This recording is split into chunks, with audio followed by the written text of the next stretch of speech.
So I was doing a brain dump for this short story today, inspired by my latest VR environment design.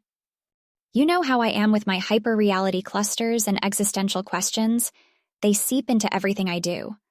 So, naturally, the conflict in the story revolves around the age-old conundrum between the real and virtual worlds. But wait for it. I've plotted an ending with a twist that draws parallels between the two worlds. It's like weaving a tapestry of ambiguity. Quite a ride, let me tell you. My literature club friend John is pushing me to share it with the club. I am still on the fence about it, not sure if everyone's ready for my brand of cyber-philosophical musings yet. On a lighter note, we are having an online gaming night this weekend. VR chess. Yes, your girl, right here, suggested it. I thought it would be a fun twist to our usual gaming spree. Honestly, I just really need a break from all this design craziness. I'm starting to see pixels even in my daydreams now. Ha! But don't worry, I have been priming my chess strategies for the D-Day. As they say in the gaming world, game on.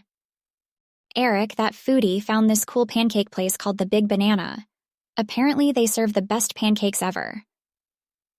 Hearing him gush about it was pure torture to my sweet tooth cravings. Somehow, I managed to resist the urge to order a pile of carbs right at that moment, keeping that athlete Amy in check, you see. Apart from the design, the chess, and the untimely pancake cravings, my day was pretty normal. You know, the Amy kind of normal. I even had a chance to ask my friends for some podcast recommendations. Nina and Eric had some pretty intriguing suggestions. I love their choices. Coding Decoded and Startup Central sounds much like a tech smorgasbord I can feast upon while working on my designs. Anyways, life seems to be in a perfect balance of VR paradoxes, literati hypotheses, and the occasional tech banter. I wouldn't have it any other way.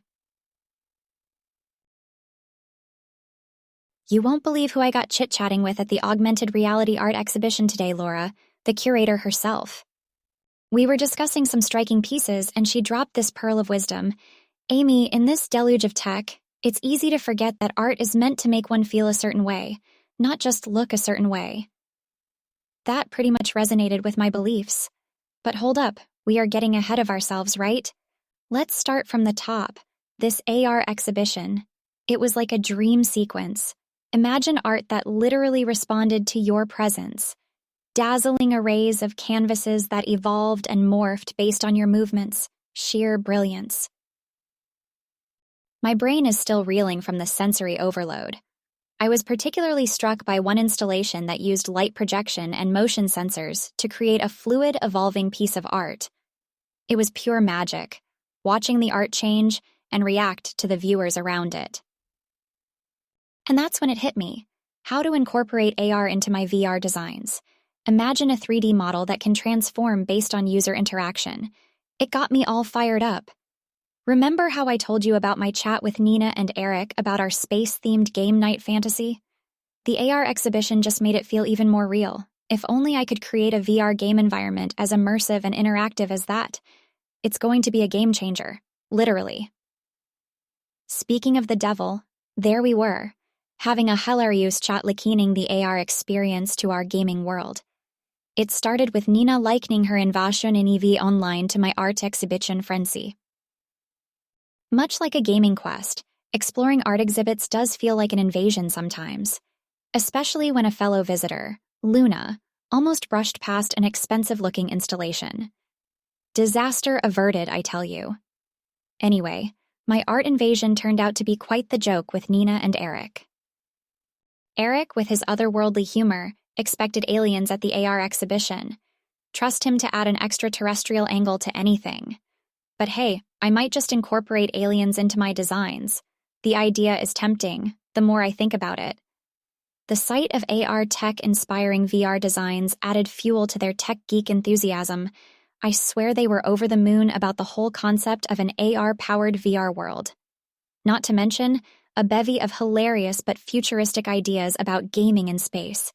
Pizza grease chess game on spaceship windows, satellites serving as VR controllers, and Space Jams being the perfect background score. It was a riot. After a long day, taking in all the inspirations, and an outrageous chat with techies turned art critics. I am spent but exhilarated. I've got a ton of work to do now, trying to make sense of all the ideas flying around my head and translate them into my VR designs. But before I sign off, I gotta ask, what do you think of a VR chessboard drawn on a spaceship wall? Genius, isn't it? Talk about stepping into the future. Today I got the chance to co-host a VR workshop. Blew my mind with all the talent these young learners brought onto the table. That's right, I was laying out blueprints and sharing words of wisdom with some promising future VR maestros.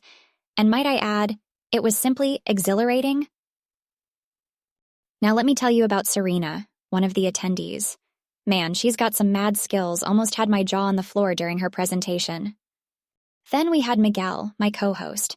Never met someone as enamored with the world of 3D as he is. It's truly infectious. You won't believe what we ended up joking about in the group's chat. VR fails. Remember that time when Eric walked right into a wall? Still cracks me up. Nina was quick to bring that up, and let's just say it sparked a hilarious memory revisit session, reliving our good old clumsy VR days. But hey, didn't let Eric be the butt of the joke for long. Diverted the conversation to my workshop experience, which sparked another round of chatter, this time about potential VR prodigies. Speaking of Eric, guess what he's up to now? Cooking. He's trying his hand at spaghetti again. Weiss, can you imagine? VR tech guru by day, wannabe Italian chef by night. That guy never fails to amuse me. Nina, as usual, quick with her banter, already dreaming of a TurboTech culinary niche.